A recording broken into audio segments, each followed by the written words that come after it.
Bom, então para o nosso painel de abertura do TAG Summit com o tema Macroeconomia e Política, vamos contar com a presença de Richard Bach, Head de Análise Política da XP Investimentos, o Thiago Berriel, sócio e economista-chefe do BTG Pactual Asset Management. E quem vai mediar essa conversa é o CIO da TAG Investimentos, Dan Cava. Sejam todos muito bem-vindos ao palco do TAG Summit 2022. Dan, palavra sua agora. Obrigado, bom dia. Obrigado pela presença de todos. Acho que para mim é uma honra estar aqui com esses dois feras, o Thiago e o Richard. Obrigado por terem aceitado aqui o nosso convite de participar desse evento. E acho que a gente já vai começar o evento aqui na quinta marcha, acelerando, né? Acho que a gente tem bastante coisa para falar aqui de economia, não só no Brasil como no mundo, e bastante coisa para falar de política no Brasil, com a corrida eleitoral começando. A gente vai tentar fazer aqui um ping-pong, falar um pouco de política, um pouco de economia, e vamos trocando aqui. Eu vou começar com o Thiago. Ô, Thiago, dois grandes temas econômicos no mundo, tá? Começando aqui com a economia internacional, tem ditado a narrativa dos mercados ao longo dos últimos meses, né? Um é a inflação e outro é crescimento econômico e risco de recessão. No tocante à inflação, a gente teve aí nos últimos 1 mês e meio, 2 meses, alguma acomodação na expectativa do mercado de que talvez a inflação tivesse feito seu pico no mundo, principalmente nos Estados Unidos. Hoje de manhã a gente já viu um número de inflação mais alto no Reino Unido. Eu queria entender um pouco como é que você está vendo aí esse cenário para a inflação olhando para frente na economia global. Não, maravilha, Dan. Primeiro eu queria agradecer a você, agradecer a TAG, agradecer ao Thiago. É um prazer estar aqui, é um prazer poder falar com vocês. Num painel com o Richard, ilumina sempre aqui nesse momento tão difícil, político aqui, com eleições, com tanta incerteza. Agora, vamos caminhar, porque as eleições, as incertezas estão além das eleições, né? Então, eu vou começar com essa nossa conversa sobre inflação no mundo. Vou começar com um diagnóstico. O que a gente tem visto é o que a gente chama de uma tempestade perfeita para um processo inflacionário global que a gente viu nesse primeiro semestre. Então, a gente teve choque de commodities com a guerra, preço de energia, alimentos subindo muito, e a gente tem aquela inflação de livro-texto em macroeconomia. A gente teve excesso de estímulo, tanto de política fiscal quanto de política monetária, que gerou uma demanda muito grande e um mercado de trabalho muito apertado. Então, a gente tem nos Estados Unidos isso é muito claro. É um mercado de trabalho que tem muito mais vagas de empregos do que desempregados, uma coisa praticamente sem precedentes, nível de desemprego muito baixo, salário acelerando.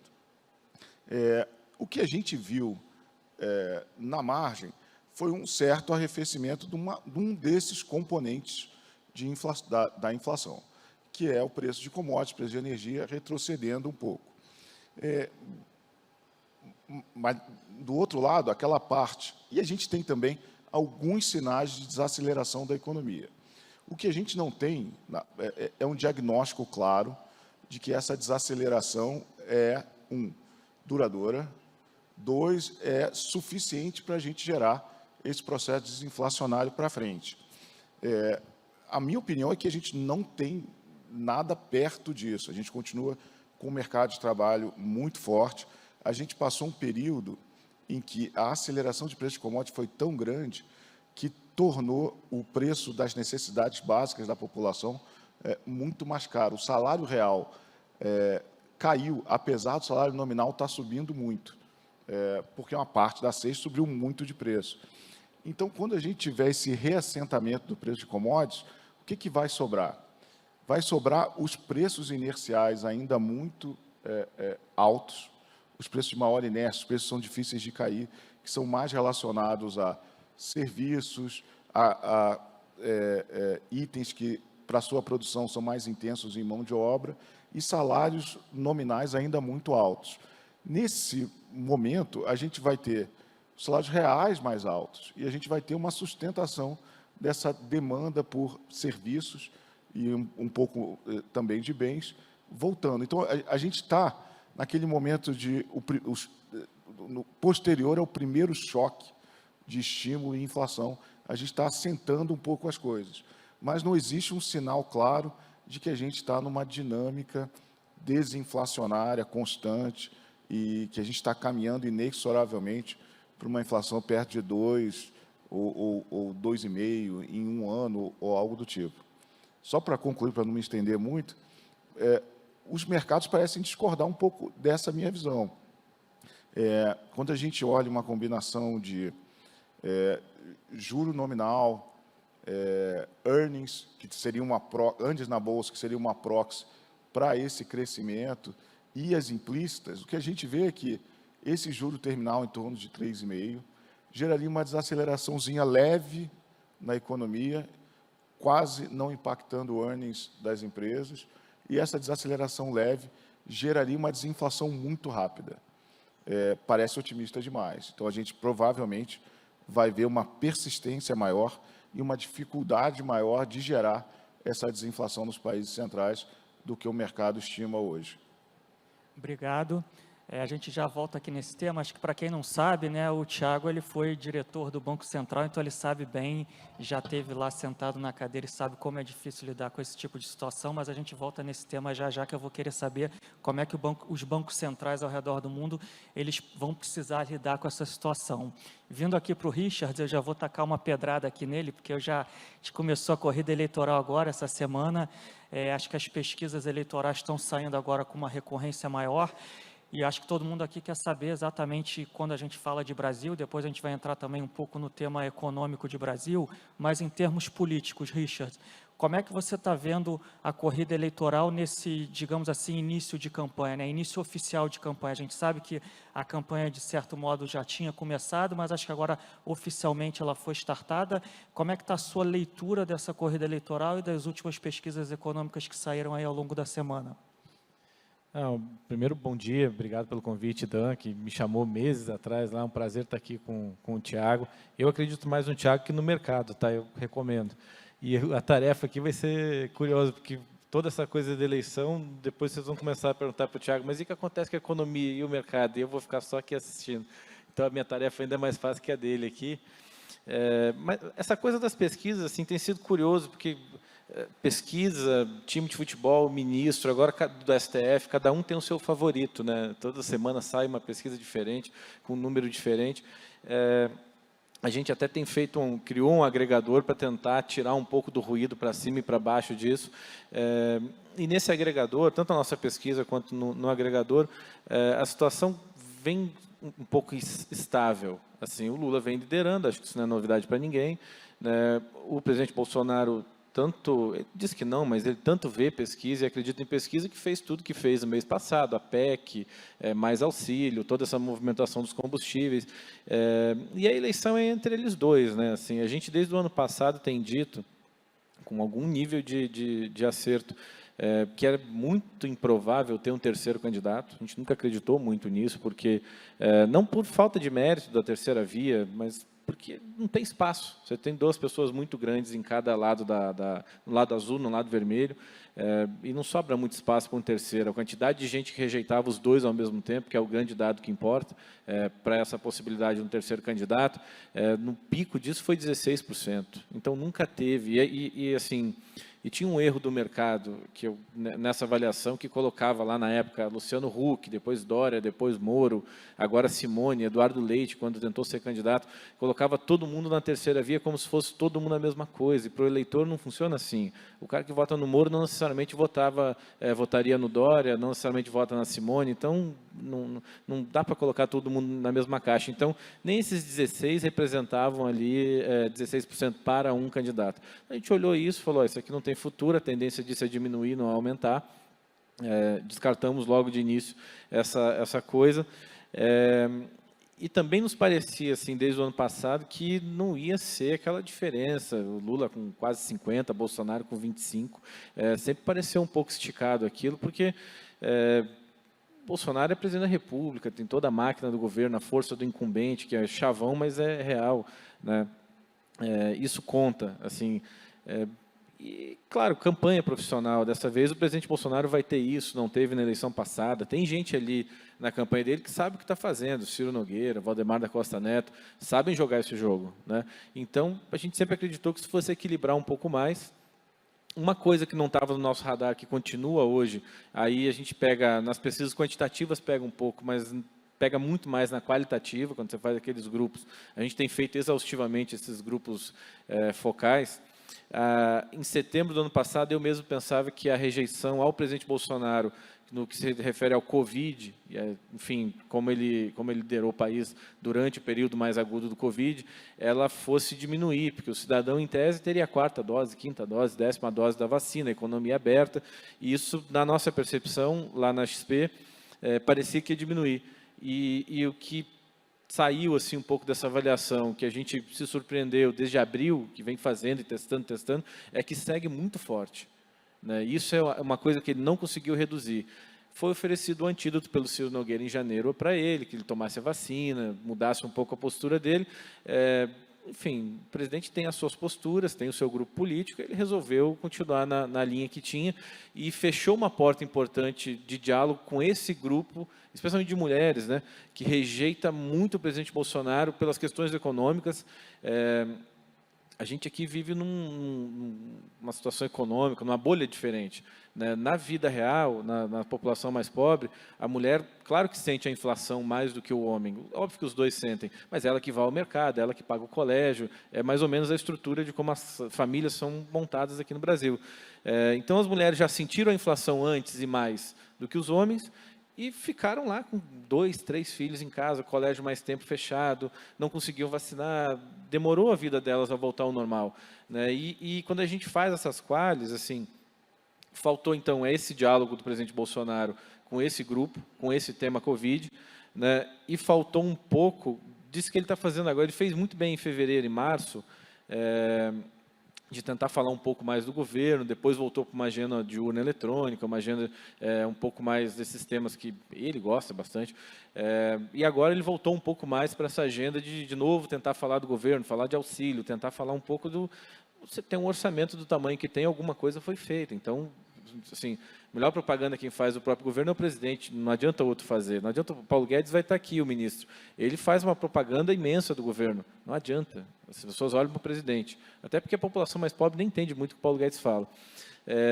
Então, ele perdeu um tempo, primeiro de abrir esse diálogo e depois, quando em maio, depois ali da prisão do Daniel Silveira, em abril, ele reafirma essa agenda de urna eletrônica, tudo isso, e o que a gente escuta com muita frequência nesses grupos qualitativos, especialmente das mulheres, dessa rejeição altíssima que tem o presidente Bolsonaro nas mulheres, é que enquanto elas estavam com dificuldade para retomar a vida, enquanto estavam ali tentando, cada vez comprando menos coisas no mercado, o presidente estava passeando de moto, estava criticando urna, estava numa agenda que não tinha nada a ver com resolver a vida das pessoas. Bom, atrasado, mas ele desde o mês passado tem tentado com muita força, né, enfim, argumento para lá, argumento para cá, o fato é que a PEC foi importante, né, R$200 a mais para as pessoas até o fim do ano, tudo isso dos combustíveis, voucher para taxista, entenderam esse diagnóstico, né, e aí estão correndo atrás agora. A questão é, dá tempo ou não dá tempo? Eu acho que não dá. Acho que a situação para o presidente... a eleição, claro que está indefinida, porque você tem dois caras que sabem brigar e tem dois núcleos políticos muito importantes no país, com duas rejeições muito importantes. Né? Já eu falo do Lula. Mas eu acho que dificilmente dá tempo do presidente Bolsonaro, se ele escorregar, e aí vai ser muito importante o 7 de setembro. Agora ficou fácil de falar, a gente já está falando isso há mais tempo, porque se o presidente tivesse um 7 de setembro esse ano, como teve no ano passado, a tendência dele, dia 8 de setembro, estar com a eleição resolvida, ser derrotado, era muito grande. Né? Eles perceberam isso, a campanha está bem tocada. Assim. Eles perceberam isso e começaram movimentos para distensionar. Então, claro, é uma eleição aberta. Eu acho que o presidente vai ter que correr atrás de uma maneira que a gente não conhece muito incumbente aqui no Brasil fazendo isso. É uma coisa nova. Né? A gente viu um pouco da Dilma fazendo isso em 2014, uma situação que em alguns momentos é parecida.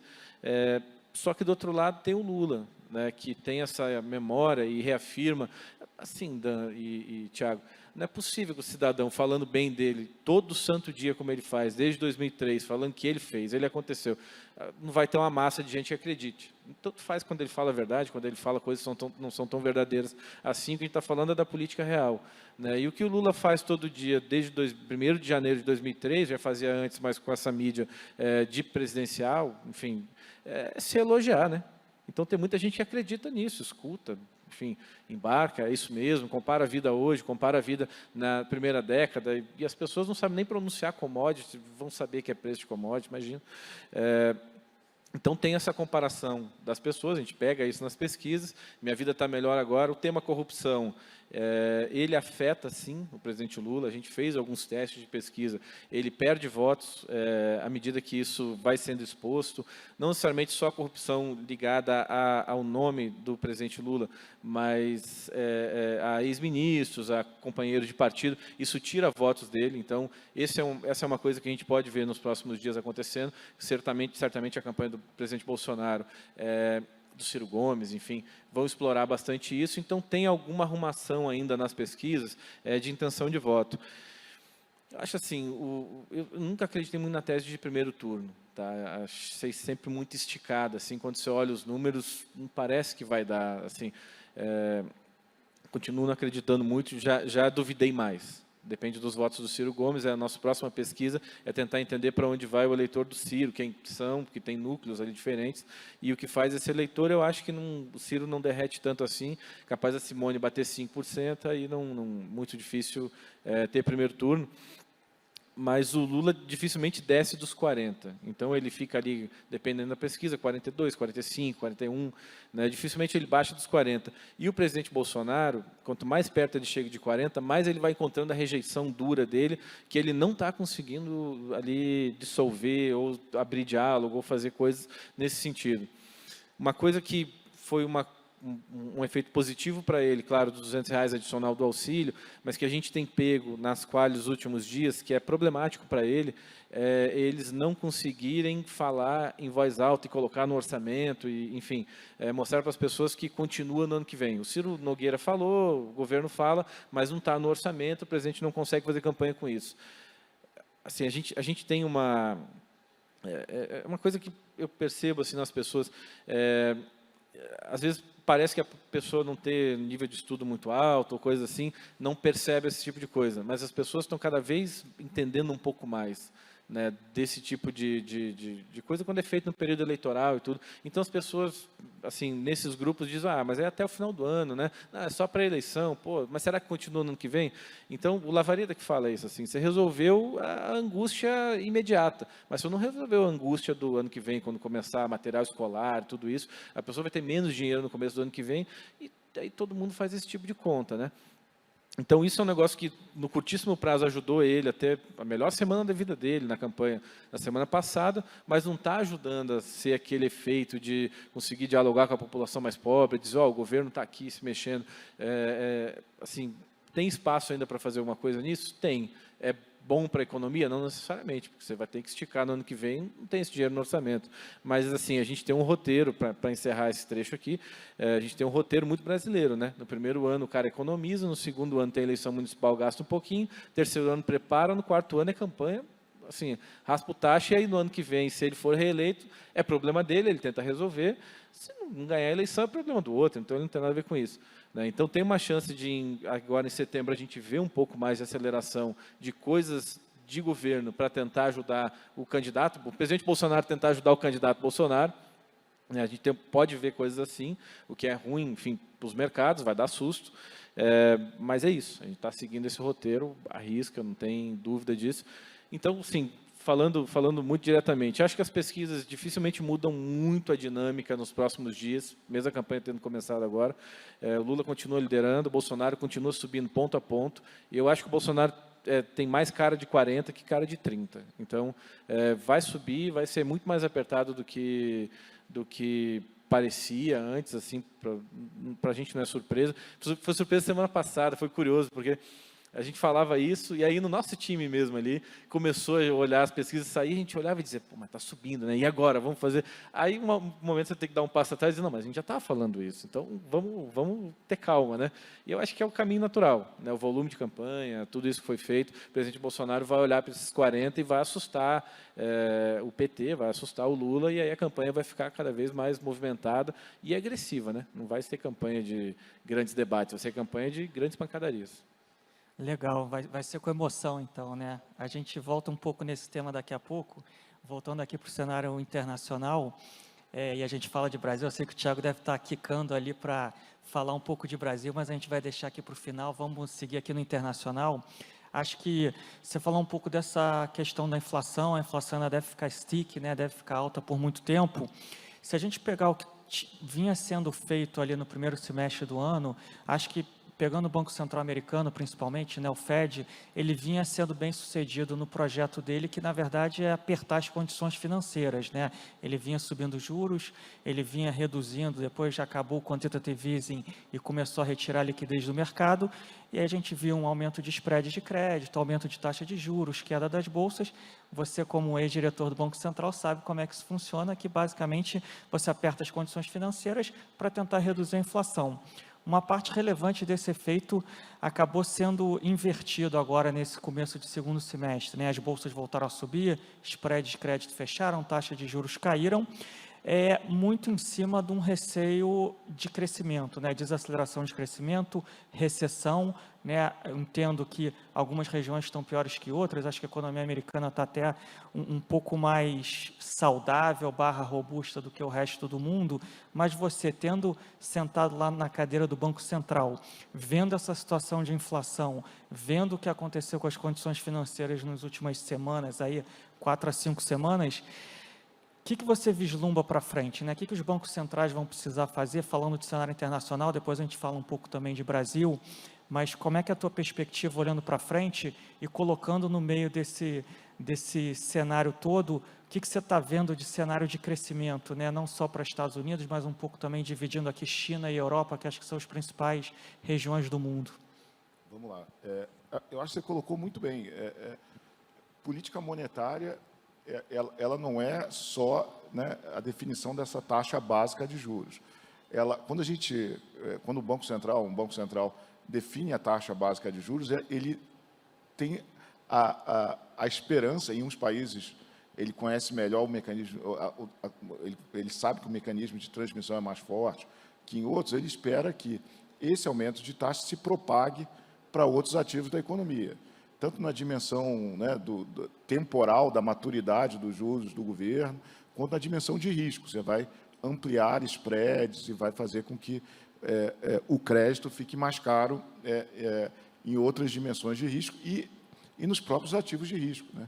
Você acaba financiando custos de financiamento imobiliário, você afeta o preço de ações, preço de todos os outros ativos da economia em geral, desde criptoativos até real estate. Nos Estados Unidos, em geral, essa propagação é muito mais forte, porque a gente tem ali o sistema financeiro muito mais profundo e muito aberto. Não tem, por exemplo, crédito direcionado.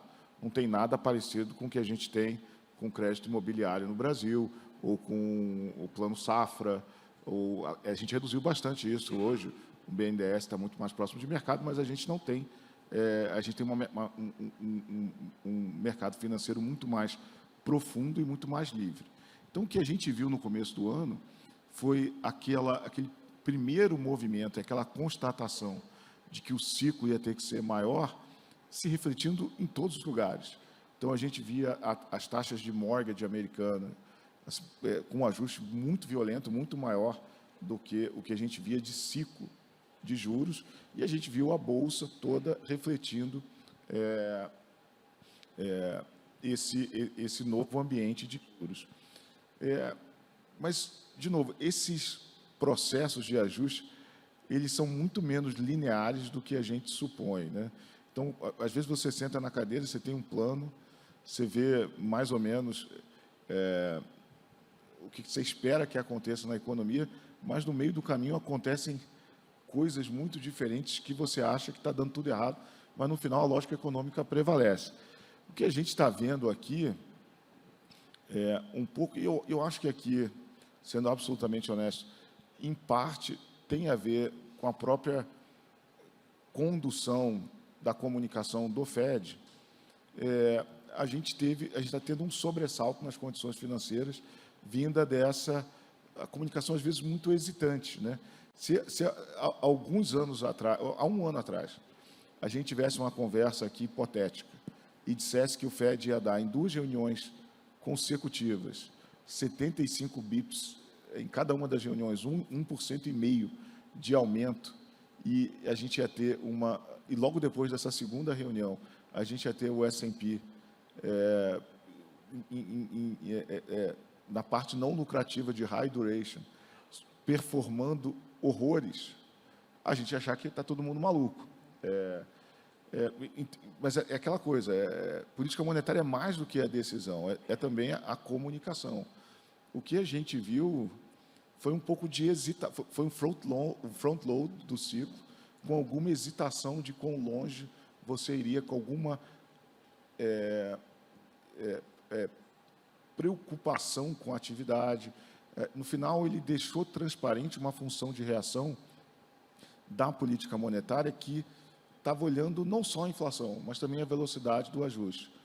Quando você cria essa função de reação mais preocupada, o mercado já começa a antecipar que, olha, existe aí uma piscadinha da política monetária, e isso veio junto com um earning seasons que foi melhor do que se imaginava, tá? Então, a gente está naquele período em que você está fazendo o ajuste do Fed, mas o mercado de ações e as condições financeiras mais amplas interpretam que qualquer rateadinha de atividade vai gerar uma acomodação, né, ou um menor ímpeto do Fed em reagir à inflação mais alta, tá? Isso junto com esse arrefecimento de commodities que a gente discutiu na primeira pergunta. A questão é, se você está sentado no Banco Central, qual é a sua postura? Aí depende um pouco, tá? Se a sua preocupação é a convergência da inflação para a meta, é óbvio que você deveria estar muito mais desconfortável, porque o seu canal de transmissão desse ciclo de mau aperto está mais poluído. Então, principalmente nos Estados Unidos, a gente sabe que um mercado acionário mais forte gera efeitos riqueza, gera maior propensão ao aumento de investimento, gera maior consumo de famílias pelo efeito riqueza, que o portfólio das famílias americanas é muito pesado em bolsa, muito mais pesado que aqui no Brasil. Então, tem uma série de canais pelos quais a política monetária passa a não ter efeito. Então, você vai ter menos efeito na atividade, provavelmente mais pressão sobre demanda, sobre investimento, sobre consumo, e a sua trajetória de inflação vai ser menor. Então, assim, se a gente tiver o diagnóstico o meu diagnóstico da primeira pergunta, a gente deveria ficar, o Fed deveria ficar muito mais preocupado. E não só mais preocupado, como deveria dosar a comunicação para não repetir a hesitação que a gente viu nas 2 últimas reuniões, que aí, na minha opinião, tem muito mais a ver com a previsibilidade do ciclo. Talvez, assim, para resumir um pouco, a comunicação do Fed tem sido: a gente está preocupado com a inflação, a gente tem reagido, mas a gente é muito data dependent. Então passa para o mercado que uma inflaçãozinha menor ou um dado um pouquinho mais leve de atividade faria com que ele revisasse o seu plano muito fortemente. Então, eu acho que isso teve seu papel na hora de acelerar. Acho que daqui para frente é muito mais pensar na trajetória de desinflação e comunicar não essa super reação de curto prazo, mas até onde vai o ciclo, tá? E a maneira de fazer isso, se você estiver preocupado com essa desinflação, é sinalizar uma taxa terminal maior. Acho que esse deveria ser o caminho natural do Fed. Agora, a gente não sabe se a preocupação em maximizar essa desinflação. Vendo, por exemplo, a última entrevista do Powell, a impressão que dá é que ele quer maximizar a chance de um soft landing. O que é o soft landing? Olha, a gente vai reduzir a atividade minimamente. Então, a gente vai tentar fazer com que a economia americana cresça abaixo do potencial. A gente vai tentar que essa demanda por trabalho, que está muito grande, para o mercado de trabalho muito apertado, ela diminua lentamente de maneira a fazer com que o desemprego praticamente não suba. E isso vai desaquecer a economia para a temperatura certa, em que a inflação vai caindo e a gente não precisa ter uma recessão muito grande e a inflação vai caindo. É difícil fazer isso, tá? Infelizmente, assim, economista, macroeconomista estuda muito, tem muita estatística, muito modelo, muita matemática, mas o nosso, talvez, justamente por não termos um grau de precisão muito grande, a gente precisa de toda essa estatística, essa matemática, toda essa modelagem, e no final a gente não tem aquele instrumento fino para guiar a economia do jeito que a gente quer, tá? É por isso que a gente sempre mira o centro da meta, mas é difícil entregar o centro da meta, vai ficar sempre por ali. Então, parece muito otimismo acreditar que existe uma probabilidade relevante da gente fazer essa convergência com custo mínimo de atividade, tá?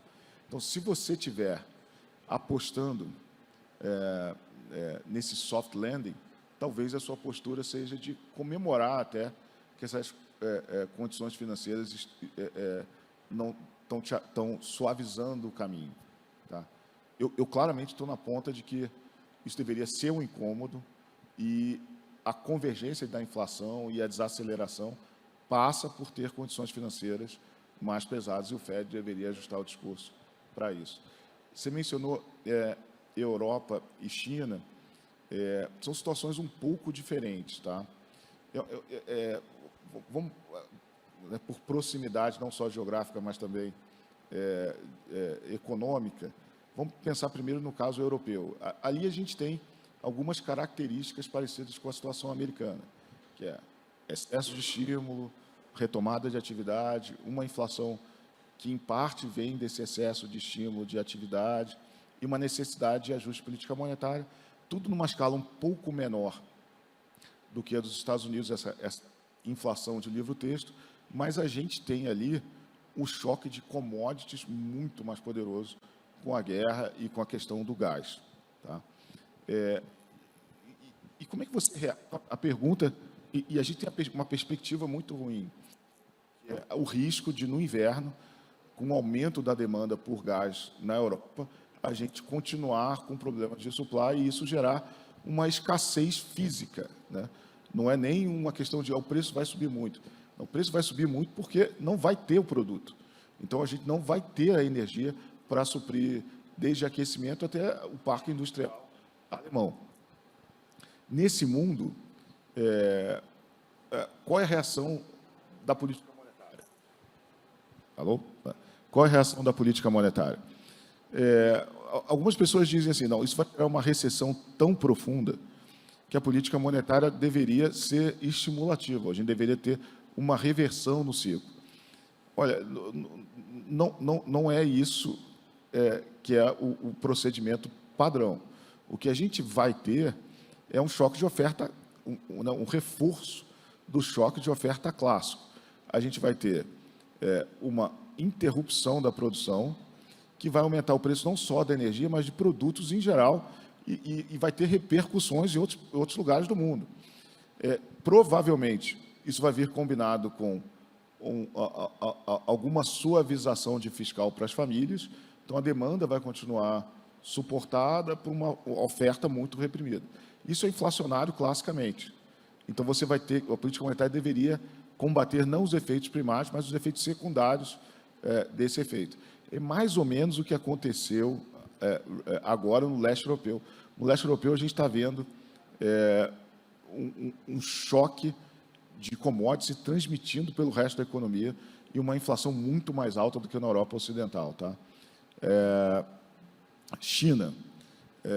Então, assim, a situação da Europa é preocupante, mas não é preocupante, é mais preocupante pelo choque de oferta e sobre essas repercussões que vai ter sobre atividade e inflação para cima, do que uma coisa de que a gente vai entrar numa recessão e aí é mais um ciclo de estímulo. A gente está longe desse cenário.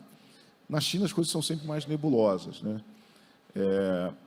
Então, a gente viu uma série de políticas regulatórias, de políticas de combate ao Covid, que parece ser totalmente escolhidas, né? Assim, é self-inflicted, não tem nada ali realmente muito inevitável, mas que o governo escolheu e gerou dificuldades de crescimento, dificuldades nos mercados financeiros. Houve uma escolha por desalavancar o setor imobiliário no momento mais frágil.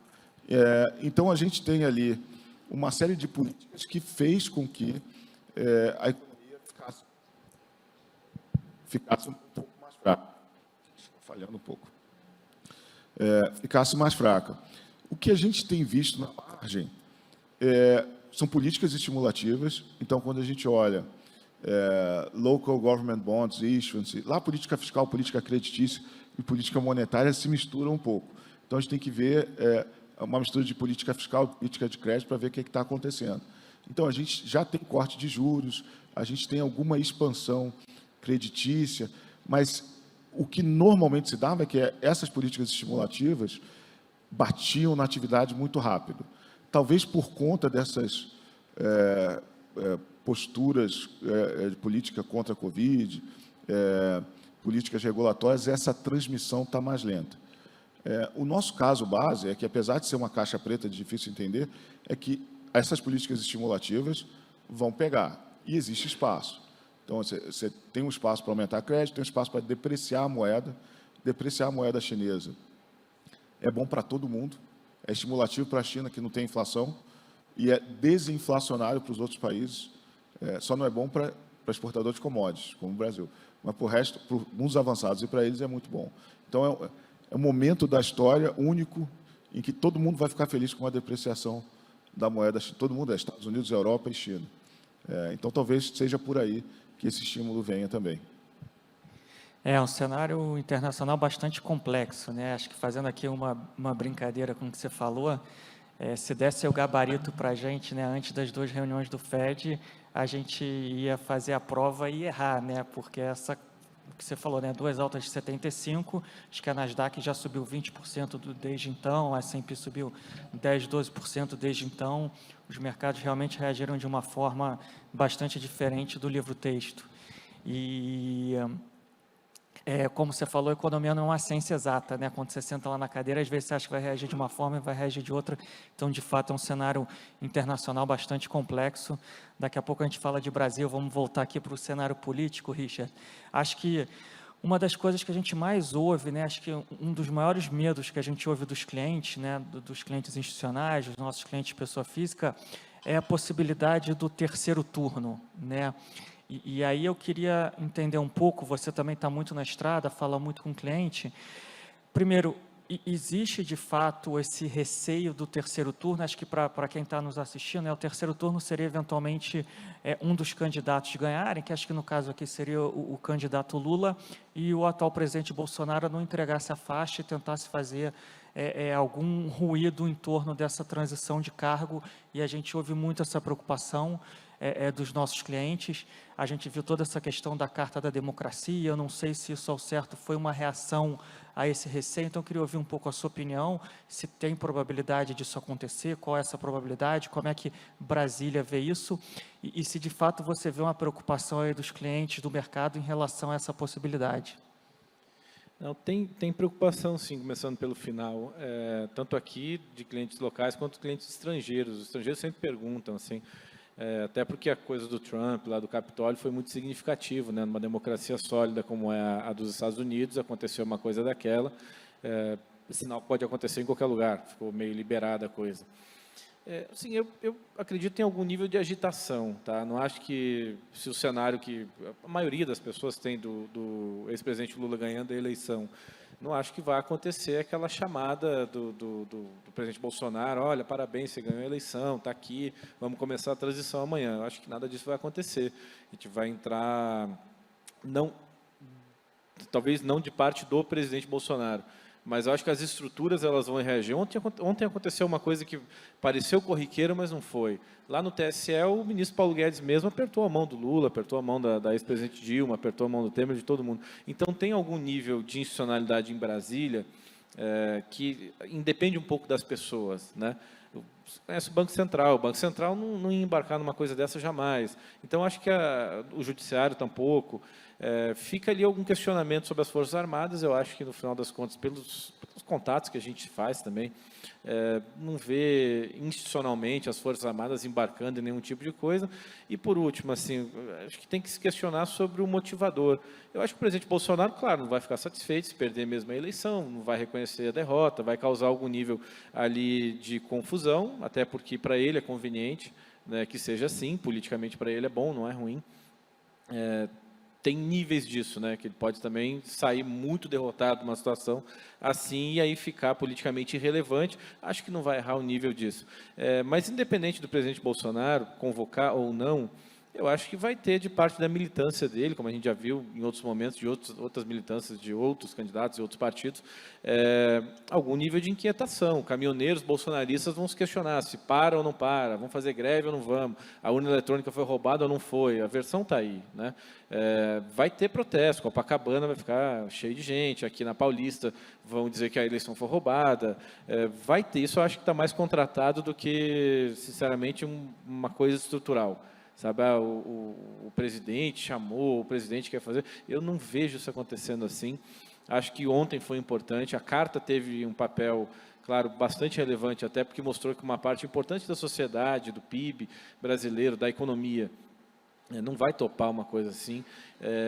Mesmo os militares, voltando para eles, assim, não é fácil fazer nenhum tipo de aventura no Brasil, não é o espírito de ninguém.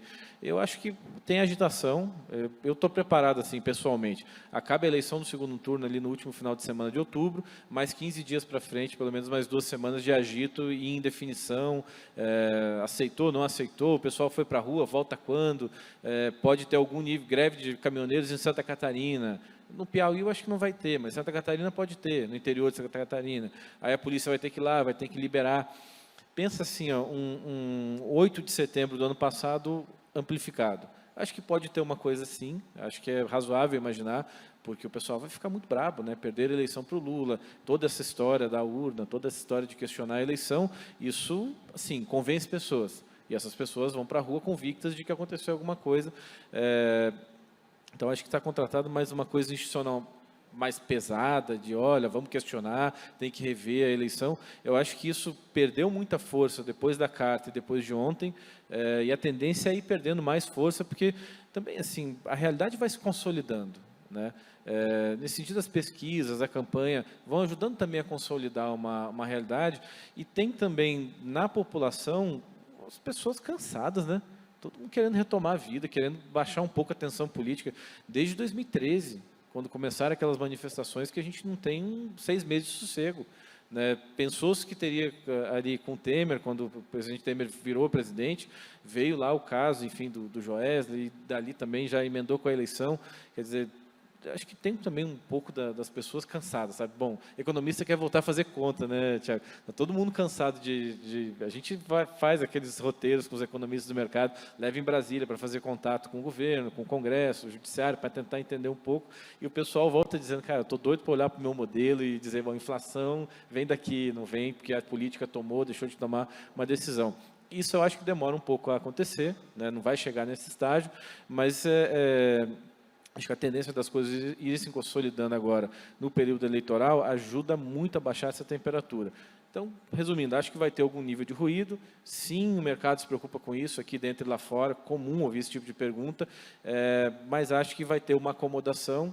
A gente, culturalmente, é disso, né? O Brasil tem essa coisa, não é um país de muitas rupturas, teve algumas importantes na história, mas não tem muitas rupturas, ou tem uma ruptura e logo uma acomodação. Então, mais ou menos a nossa cultura política ser assim. Acho que tem agito, mais que agito, logo tem a Copa também, assim, o cara está de verde e amarelo, vai fazer manifestação, daqui a pouco vai estar lá torcendo pelo Neymar, então acho que tem período para acabar, vai dar uma assustada, a gente vai receber muitas perguntas ali de clientes, e aí, evolui, a gente vai dizer que não, e o negócio meio que morre e as coisas voltam para o trilho. Perfeito. Acho que a partir de agora eu vou passar um pouco para outras questões pós-eleição. Vou voltar aqui com o Thiago para a gente falar um pouco de Brasil, né? Vamos começar falando aqui de política monetária, né? A gente lá na TAG tinha uma visão, né? Ainda tem, que até mais importante do que eleição, no nível que a gente chegou de preço de ativos no Brasil, a visibilidade do ciclo de política monetária era até mais importante do que, eventualmente, quem fosse ganhar a eleição ou quem vai ganhar a eleição, muito pelo que a gente vê de posição técnica de mercado e nível de preço e valuation, né? Olhando principalmente para vários ativos na Bolsa, olhando um pouco até para o dólar nesse nível de taxa de juros e até para a curva de juros, curva longa, etc. Bom, o Banco Central do Brasil, ele talvez tenha sido o Banco Central que começou mais cedo e fez o ciclo mais rápido de ajuste de taxa de juros, trazendo a Selic de 2 para 13,75. E aí, na última reunião, e no último comunicado e na última ata, ele, pela primeira vez, sinalizou, deixou um pouco mais claro, ou pelo menos o mercado interpretou que, de fato, ele estaria muito perto do fim desse ciclo de ajuste. Pode ser que tenha mais 0,25, não tenha, mas é 13,75 com 14. Obviamente que aí depois, se o próximo ciclo é de queda ou de alta, acho que é um pouco a pergunta que eu quero fazer para você. Como é que você vê esse ciclo? De fato, o ciclo acabou, a gente está perto do fim, a gente tem toda essa questão também de defasagem do ciclo de política monetária. Queria entender um pouco a sua visão sobre o nível de taxa de juros no Brasil, se o ciclo está perto de se encerrar, e qual é a sua visão também da taxa de juros e qual é o efeito dela nos mercados locais vis-à-vis o que a gente tem de preços hoje. Vamos lá. Vamos primeiro para as coisas factuais. Olhando a comunicação do Banco Central, olhando o comunicado, a ata, eu diria que acabou o ciclo. E por que eu acho que acabou? Porque houve uma mudança. Então, vamos lá, política monetária é aquela coisa, né? A gente define a taxa de juros hoje pensando na convergência da inflação para a meta no que a gente chama de horizonte relevante, tá? Então, o horizonte relevante da política monetária, em geral, é 1 ano e meio à frente, é onde você está no seu prime. Tá? Então, assim, a gente estaria conduzindo política monetária hoje para tentar jogar a inflação perto da meta no final do ano que vem. E a política monetária tem força para isso ainda. Tá? O que o Banco Central fez na última reunião meio que mudou um pouco esse arcabouço. Ele alongou um pouco, fora do ano calendário até, o horizonte relevante, e disse que é isso que ele estaria dando maior ênfase. Essa é uma mudança de framework, é uma mudança importante, tá? É uma mudança que assim, é razoável pensar no final, se a gente continuar com esse horizonte relevante em andamento, ignorando ou perder peso usando os calendários, o que a gente estaria fazendo é mudando o regime de inflation targeting de ano calendário para um regime de inflation forecasting target, o que é um modelo muito bom. Só, meu único questionamento é que se é o momento correto de fazer agora, com a gente estando tão longe da meta, né, uma convergência tão longa, e dois, é uma mudança tão fundamental que deveria ser amplamente discutida e provavelmente aprovada no CMNE e não casualmente numa reunião de Copom. Tá? Não é uma coisa que não havia sido pensada antes. A gente pensava, a gente tinha até planos de fazer esse tipo de coisa quando estava no Banco Central, mas era uma coisa que tinha que ser feita com muito cuidado, com muita discussão e num momento em que você tinha plena credibilidade, né? Expectativas ancoradas, etc. Então, é uma mudança muito grande para se fazer se você não está convicto de que vai parar o ciclo. Tá? Então, esse é o primeiro ponto. Então, a barra para a gente ter esse 0,25 final ou um alongamento do ciclo, eu acho que é bem alta. Tá? Então, vamos para o segundo ponto. É assim, então, o que a gente está fazendo de fato é alongando o horizonte relevante. Ao alongar o horizonte relevante, essa briga que eu acho justificável de você fazer um ciclo melhor para ainda tentar entregar a inflação mais próximo da meta em 23, ela deixa de existir. Você acaba não tendo...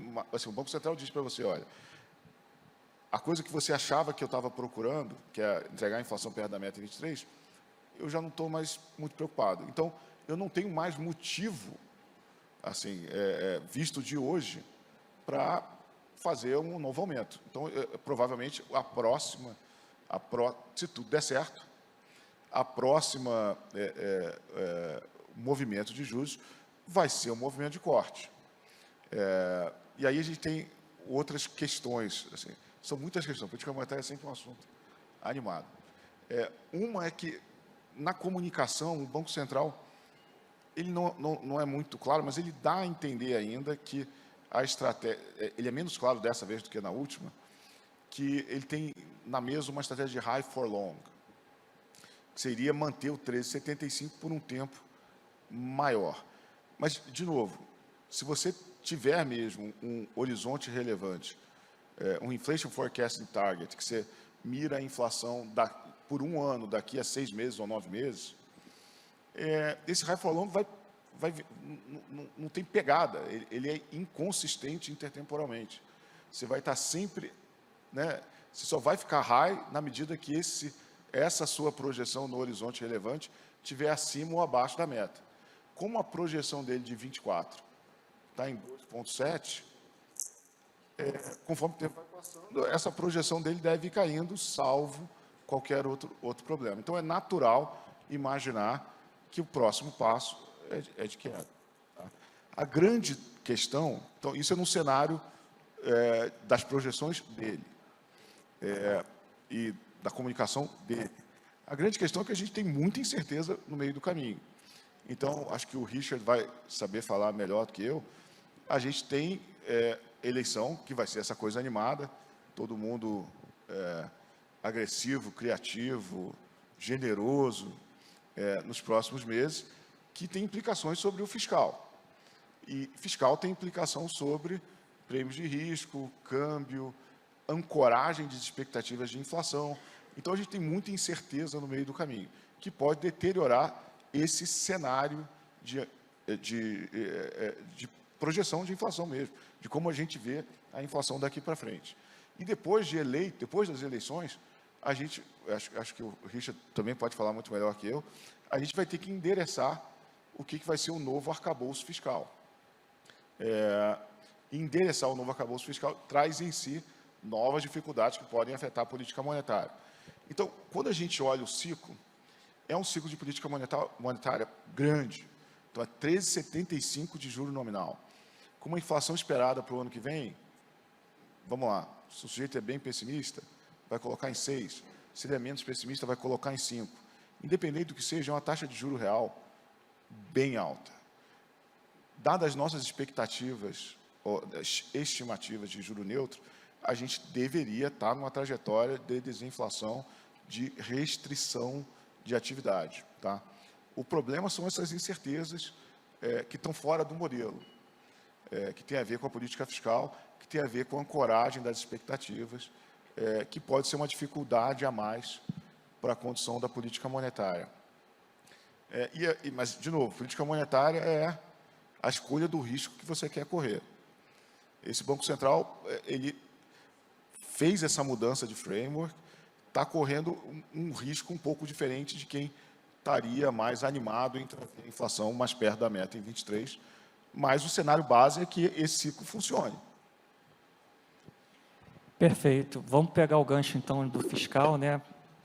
Richard, acho que pelo menos o que a gente escuta, né, é que, de fato, o teto de gasto, acho que existe um consenso, acho que em Brasília, acho que no mercado, acho que até na academia, que o teto de gasto, como ele é hoje no Brasil, ele é inviável olhando para frente, né? Não estou nem falando tecnicamente, mas acho que também politicamente, né? Acho que tudo que a gente viu acontecer aí desde setembro, outubro do ano passado e agora, mais recentemente, com a PEC, claramente o teto do gasto ele vai ter que ser rediscutido, né? E a gente tem falado muito com os clientes que entre o branco e o preto, que é você manter o teto e não ter nada, existe vários tons de cinza, e acho que é esse debate que a gente vai ter que ter após as eleições. Acho que, obviamente, isso envolve o próximo presidente, mas também envolve o Congresso, né? Depois a gente pode falar um pouco também de eleição de Congresso, etc., se a gente tiver tempo aqui, mas como é que você está vendo, quais são os debates em Brasília em relação a exatamente qual vai ser essa próxima âncora fiscal do Brasil, né? Só para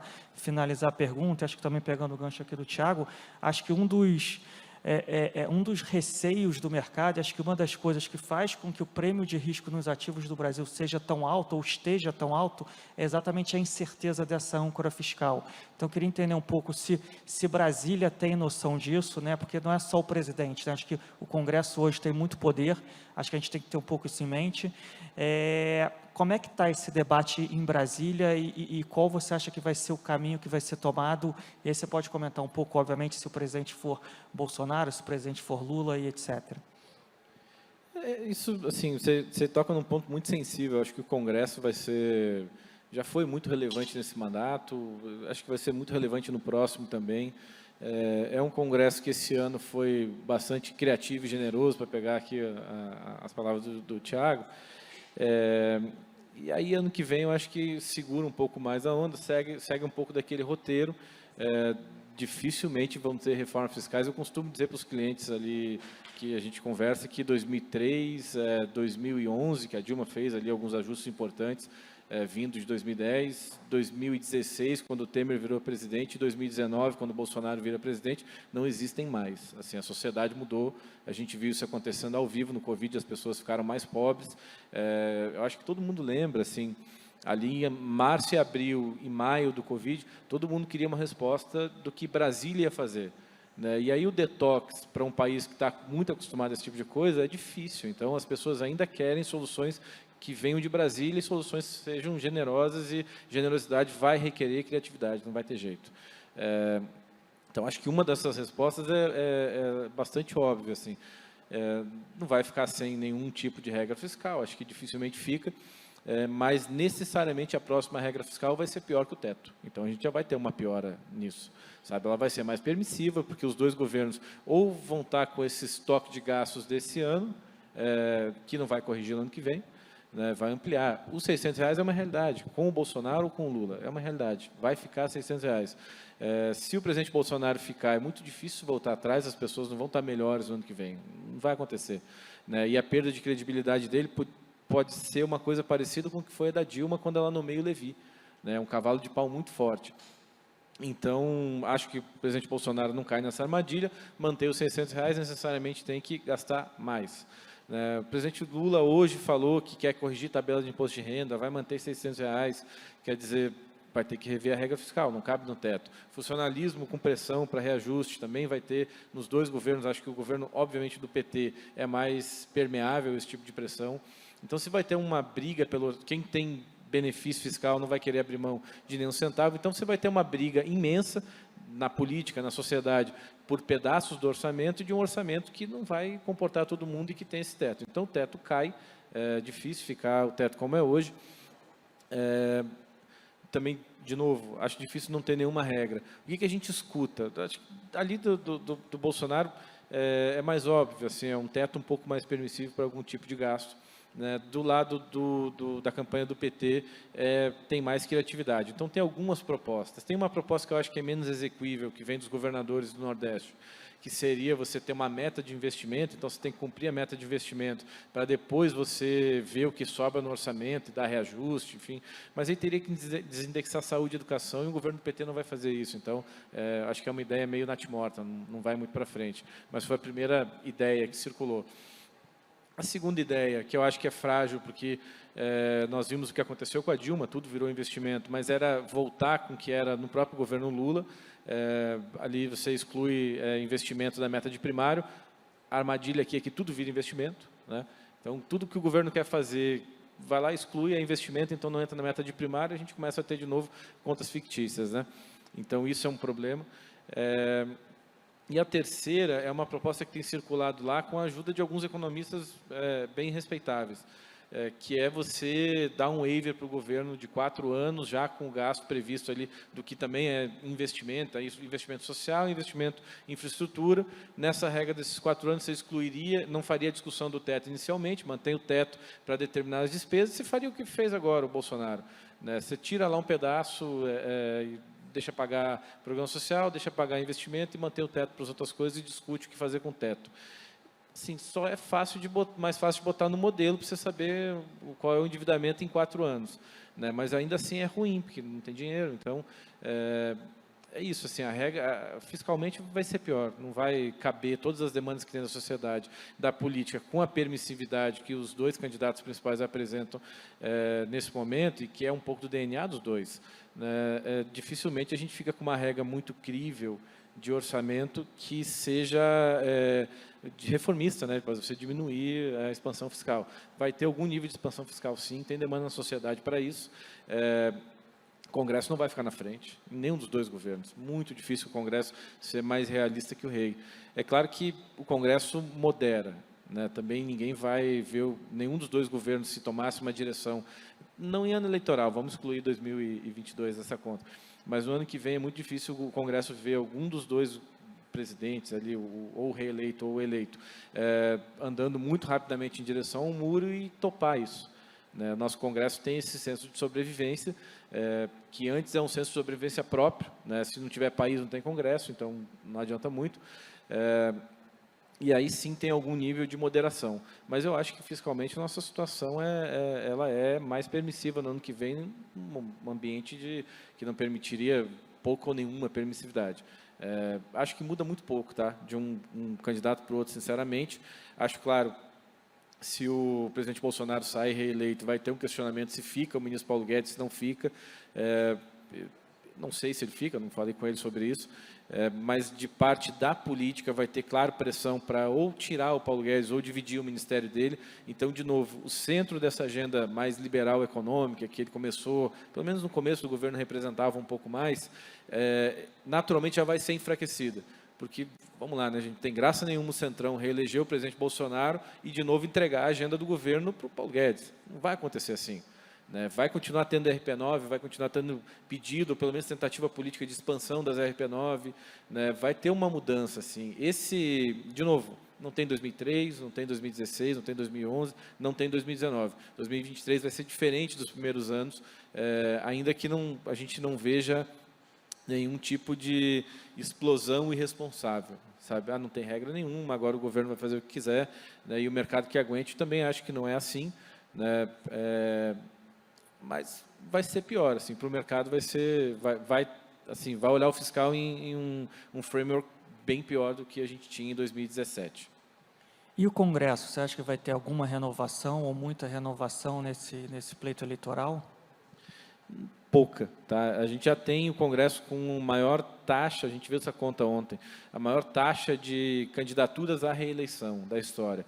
Então, vai ter pouca, os deputados e senadores estão com muitos recursos, seja do fundo eleitoral, do fundo partidário, seja das RP9, teve muito dinheiro para a política, né? Não faltou dinheiro, né, nesses últimos 4 anos ali. Então, o Centrão vem muito grande, porque eles que manejaram o Congresso, eles que, enfim, coordenam a distribuição desses recursos, né? Acho que a reeleição vai ser imensa. Assim, é muito difícil a gente... Em 2018 eu discordei um pouco desse raciocínio geral, tá? De que teve uma grande renovação. Você teve caras novas, o novo começou a aparecer mais, só que essa taxa de renovação mesmo, ela foi muito menor do que parecia, porque teve muito prefeito, muita gente que já era da máquina política virando deputado. Então, o senador que desceu, deputado que deixou de concorrer, mas elegeu o filho, né? Você já teve muita gente da máquina política ali. O que está acontecendo esse ano é que mesmo deputados que eu conheço ali, que converso, que já são deputados, que estão no primeiro mandato, que se elegeram com essa bandeira da renovação na política e tudo, estão concorrendo nesse mandato como deputados candidatos à reeleição, porque captaram que tem uma demanda na sociedade, já apareceu muito em 2020 na eleição municipal, de gente que já tenha participado da política, já tenha participado de algum tipo, tem algum nível de experiência, sabe? Tem uma demanda do eleitor por isso, né? De novo, assim, por isso, esse era um dos elementos que a gente também não achava que a terceira via ia prosperar, porque ninguém quer fazer muita experiência nessa eleição. Fizeram muita experiência o eleitor na eleição de 2018, né, tentou-se ali criar núcleos novos de renovação, tudo isso, agora vai dar uma diminuída boa. Esse congresso que está aqui, claro, vai ter um aumento dos partidos de esquerda, não só do PT, enfim, 160 deputados, talvez, porque o presidente Lula ele puxa mais votos, naturalmente, que o Haddad puxou para as bancadas de esquerda, mas essa é a diferença. Assim, aumenta 30 deputados para lá, 30 deputados para cá, mas a essência do Congresso não muda e, principalmente, as lideranças do Congresso não mudam. A essa altura de jogo, dá para dizer que o único garantido em Brasília, claro, é o Centrão, e do Centrão o Arthur Lira. O Arthur Lira é quem está em melhor posição, melhor que o Bolsonaro e melhor que Lula, para saber como vai ser a vida dele em 1º de fevereiro, que é quando começa a trabalhar o Congresso do ano que vem. Sabe, o Arthur está com uma mão na taça para ser reeleito, vai negociar com qualquer um que saia eleito presidente da República, vai tentar voltar, que é a percepção que pelo menos eu tenho, tentar voltar a ter um pouco mais de contato com não com o mercado ele continua tendo, mas com uma agenda de mercado que ele tentou ter no começo ali, pegar uma coisa que era do Rodrigo Maia, até para esvaziar o Rodrigo Maia naquele momento, né? Vai tentar retomar um pouco isso, porque se sai mesmo o PT eleito, tem algum nível de vácuo, né? E aí ele vai tentar ocupar esse tipo de vácuo, e vai tentar representar um pouco da agenda do mercado.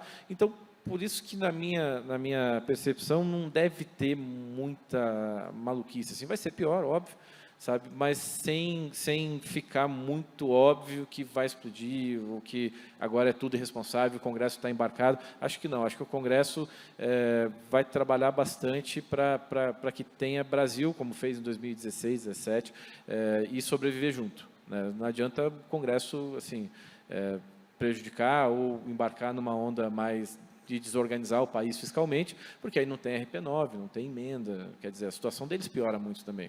E a população começa a cobrar mais, você volta para uma instabilidade, e até no próprio Congresso também tem um nível de cansaço, assim, com essa exposição constante que tem tido nos últimos anos. Claro que para as lideranças é legal, sabe, mas para o deputado médio ali ficar sendo cobrado em rede social o dia inteiro, pô, isso cansa. O cara quer saber da emenda para fazer quadra de futebol lá na cidade dele, não quer que fiquem cobrando ele ali de uma agenda nacional, que às vezes ele não tem nada a ver com isso, né? Não é o que elege ele. Então, eu acho que a gente caminha mais ou menos para essa direção. Congresso bastante forte, fazendo ali os checks and balances, de um executivo ao outro, uma piora do framework fiscal, mas também assim, no limite de ficar muito ruim. O que não vai acontecer é reforma, assim, essas coisas que a gente viu no passado, não é o que está posto para os próximos 4 anos, não. Legal. Tiago, a gente está caminhando aqui para o final do nosso bate-papo. Diante dessa perspectiva fiscal aí que a gente tem para o Brasil, obviamente que o desafio para a política monetária fica maior, tudo que a gente conversou aqui de internacional, como é que está a sua visão de mercados, né, em geral? O que você gosta, o que você não gosta? Acho que algumas coisas já ficaram meio subentendidas aqui em termos dessa recuperação do mercado lá fora. Como é que está a sua visão aí para a gente fazer esse fechamento aqui de linkar o cenário que a gente está vendo, tanto de curto prazo como de longo prazo, com o que estão os preços do mercado hoje, diante das incertezas locais e externas? Não, vamos lá. Chegou aquele momento que eu disse que ia acontecer, que a gente traça o cenário político, agora passa lá. Não, acho que a primeira coisa assim, que ainda está claro é que a gente ainda tem a mercado um cenário muito otimista sobre o desempenho da economia americana e global. Acho que essa, principalmente na combinação juro nominal, desaceleração econômica e desinflação. Ou a gente vai ter um crescimento muito menor do que o mercado espera e essa desinflação que a gente vê nas implícitas, ou a gente não vai desacelerar e a inflação vai ser bem maior, tá? E aí, assim, isso tem implicações tanto para o juro nominal, que a gente vai ter que precificar um ciclo maior, além desses 3,5, Para a Bolsa, que vai ter que ter uma correção maior para a gente ter financial conditions ali em acordo com a necessidade de inflação ou nas implícitas. Então, assim, provavelmente uma combinação de todas essas. Tá? De Brasil, aqui a gente tem, de novo, é um período difícil, é um período de volatilidade, por tudo que o Richard falou aqui. Se a gente tiver 15 dias de gente na rua e bagunça e confusão pós-eleição, acho que é difícil a gente ter um mercado muito tranquilo numa situação como essa, mesmo que não dê em nada. E ainda a gente tem que, assim, pós-eleição, a gente vai ter um período aqui com um Congresso para ser renovado, um presidente que pode entrar ou não. Os R$600 vigoram até dezembro. A gente vai conseguir fazer uma PEC, isso é uma pergunta que, não sei se é uma pergunta retórica, a gente fazer uma PEC pós-eleição para garantir os R$600 em 1º de janeiro, não sei, se ficar para fevereiro, a gente vai ter a discussão dos R$600 junto com a discussão do novo framework, do novo governo, no novo Congresso. Então, é muita coisa para resolver. Então, isso quer dizer que eu estou pessimista com o Brasil? Não. Quer dizer que a gente vê muito prêmio em todos os lugares. Então, a gente vê muito prêmio ainda, mesmo com esse ajuste dos últimos dias, na curva de juros, a gente vê muito prêmio na taxa de juros nominal, na curva de juros real, a gente vê prêmio no câmbio e a gente vê prêmio na Bolsa, que é justificável por toda essa incerteza que a gente tem pela frente. Mas, dito isso, a gente acreditando no cenário do Richard, que não vai ter nada explosivo, que a gente vai caminhar para uma coisa pior, mas contornável, esses prêmios deveriam se comprimir, a gente deveria entrar, os preços refletirem mais os fundamentos. Então, assim, em geral, eu sou otimista com o Brasil, entendendo que a gente tem um período de volatilidade alta e a gente tem que passar por ele. Acho que é mais por aí. Perfeito. Para a gente encerrar aqui, Richard, vou botar uma batata quente aí na tua mão.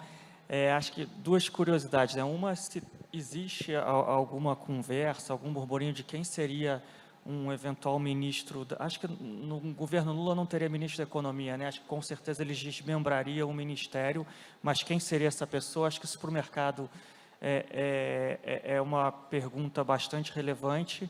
E a última pergunta, colocando uma arma na tua cabeça, é quem ganha a eleição, né? E acho que são essas duas batatas quentes aí para você, para a gente poder terminar aqui.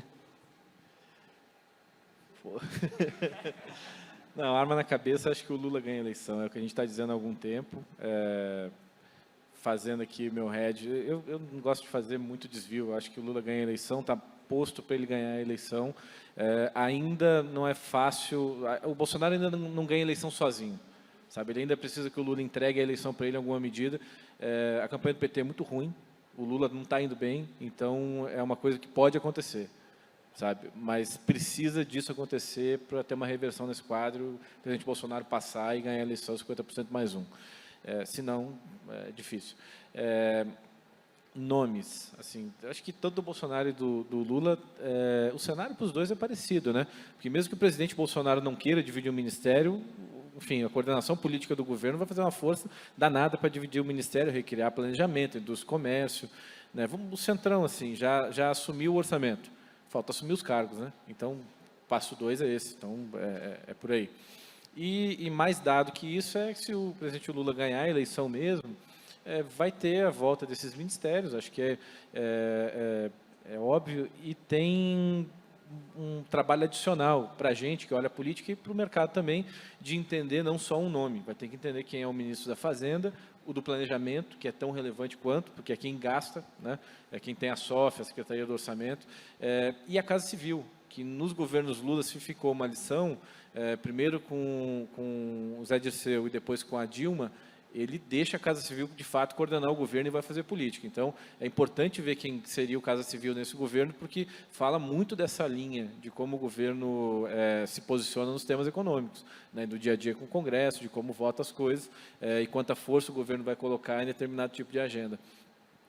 Nomes é difícil, né, porque o repertório do O repertório do Lula é grande, assim, ele pode, desde de uma... Não acho que vá, tá? Estou exagerando, que fique claro. Mas pode ir de uma Dilma Rousseff, do Mercadante, que eu acho que é o que tem ali de mais complicado na visão do mercado, né, de nomes do PT, até um Pércio Arida, de repente, ele pode chamar, não sei se vai, a um Berriel. Ele tem essa liberdade de... Não sei se vai também, mas ele tem essa liberdade de ação, né? Então, não é tão óbvio, e o Lula é alguém que vai testar isso. Outro dia, um membro da campanha dele me dizia, olha, o Lula definiu que o Meirelles ia ser presidente do Banco Central dia 15 de dezembro de 2002. Então, o mercado estava desesperado, querendo saber o que acontecia, Armínio fica, Armínio não fica, ele não estava com pressa nenhuma, porque ele estava testando em que condições ele ganhou, em que condições ele ia ver o Congresso, que agenda ia ter. Então, o Lula tem menos pressa nessas coisas do que o mercado. Acho que ele vai testar as condições. Assim. Uma coisa que está dada é esse perfil, isso 10 em cada 10 petistas repetem, deve ser alguém com experiência política, que tenha passado pela máquina, que saiba como funciona o Congresso. Tem Meirelles disponível também. Então, assim, a prateleira do Lula tem de opções que o mercado consideraria muito ruins a opções que o mercado consideraria muito boas. Uma que até recebi um convite ontem na Ancham, que eu acho que é o petista que mais tem feito contatos com o mercado, é o Alexandre Padilha, deputado aqui de São Paulo, que foi ministro do Lula de Articulação Política, foi ministro da Saúde da Dilma, e é quem a campanha tem mandado, pelo menos lá com a XP mandou já mais de uma vez, para fazer essa aproximação e tudo, que é um político, na essência. Né? Seria uma tentativa de recriar uma coisa do Palocci, sei lá, mas é a pessoa da campanha, ali, pelo que a gente tem visto, que tem mais feito contatos nesse momento, não garante nada, não quer dizer que vai ser ministro, mas é alguém que, de fato, o presidente Lula confia e que tem mandado, em nome da campanha, não tinha feito isso até pouco tempo, fazer contato com o mercado e com setores privados. Né? Como seria o Padilha, ministro da Fazenda, é uma incógnita, porque não é ninguém muito íntimo, tá? Pelo que a gente percebe, está criando ali uma relação e tentando entender um pouco das correlações das coisas, né, na economia, mas o Palocci também não era. Então, esse benefício da dúvida com as pessoas que a gente fala, nas reuniões que ele tem ido, dão esse tipo de benefício da dúvida na comparação, que pese, assim, ficar notório que o PT mesmo não tenha quadros que o mercado reconhece como quadros que automaticamente fariam uma boa linha política econômica oriundos do partido, não tem. Então, mas o repertório do Lula é grande, assim, ele pode desde do Meirelles, do Pércio a Dilma. Então, e ele nisso, ele é alguém que entende e testa muito esses limites políticos que tem. Então, se o Congresso sair de um jeito, a eleição for de outro, não tiver tanta confusão, sabe? É um tipo de governo, é um tipo de ministério. Se for mais apertada a eleição, se ele ganhar no primeiro turno, é um ministério muito mais dele do que o ministério do que o país exige. Se a eleição for mais apertada, é um ministério mais de composição. E ele assim, é experiente, ele sabe medir esse tipo de coisa e nomear. Essa conta ele vai fazer. Perfeito. Bom, queria agradecer aqui de novo a presença do Thiago, do Richard. Acho que para a gente dar o pontapé inicial aqui do nosso evento foi muito produtivo. Acho que a gente pôde ver aqui que é um cenário com bastante desafios, um cenário bastante complexo. Né? Não vou dizer que é um cenário negativo, porque acho que a gente sempre tem que medir o que está no nível de preço, valuation, posição técnica e depois olhar o cenário. É um cenário com muitas variáveis, a gente vai precisar ter bastante atenção aí ao longo dos próximos meses, mas também existem riscos positivos que podem acontecer no cenário, eventualmente algum pragmatismo político dos dois lados, que podem fazer com que o cenário seja menos negativo ou até mais positivo do que a gente vislumbra. Então, queria agradecer aqui a presença de todos, queria parabenizar aí a todo o time da TAG que conseguiu colocar mais um evento de pé. E, de novo, Richard, Thiago, obrigado. Acho que foi ótimo aqui para a gente começar nosso evento. Um bom dia a todos. Obrigada. Quero agradecer mais uma vez, então, aos nossos painelistas, o Richard e o Thiago. Dan, obrigada pela excelente moderação. Continuem com a gente na nossa plateia. Muito obrigada pela presença de vocês aqui.